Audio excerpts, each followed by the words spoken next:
In recent years, China has embraced a new relationship with the continent of Africa. Through the 2015 Forum on China-Africa Cooperation, the Asian giant pledged $60 billion to the continent over a three-year period. As this goal became a reality in 2018, China has become the region's largest creditor, and most of the money comes in the form of loans granted by the Export-Import Bank of China, a state-owned and controlled bank. These loans are hard to turn down for the African nations because the Chinese bank, in contrast to other international financial institutions like the IMF or the World Bank, offers low interest or no interest loans. Also, the Chinese have no problem financing infrastructure projects, which are usually deemed too risky by the other financial institutions. The recipients' nations usually suffer from low credit ratings and are not regarded as creditworthy.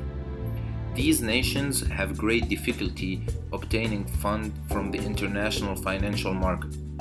China makes financing relatively available and acquirable for big infrastructure projects like the 3.2 billion railway in Kenya or 526 million for a dam in Guinea, which helped push the country from having constant power shortages to making enough to sell the extra energy to its neighbors. These are some examples among thousands of projects that came as President Xi stressed without any political condition attached.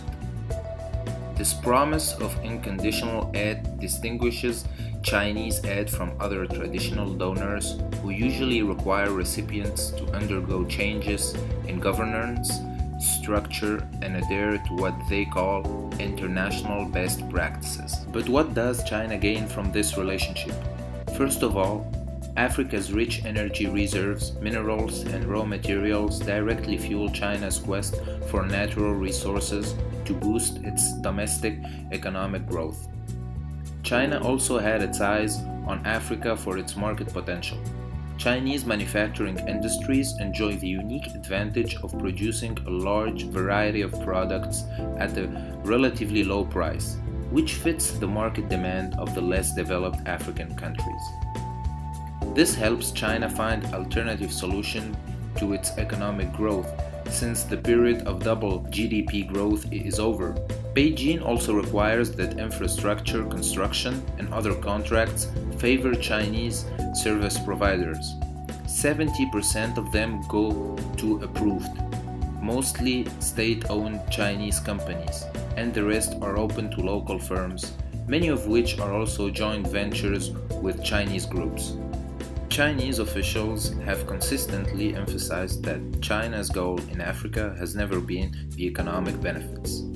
This seems to suggest that Beijing views Africa first and most keenly through the lens of political ties rather than economic benefits. Currently, the 54 African states account for more than 1/4 of UN member states and votes.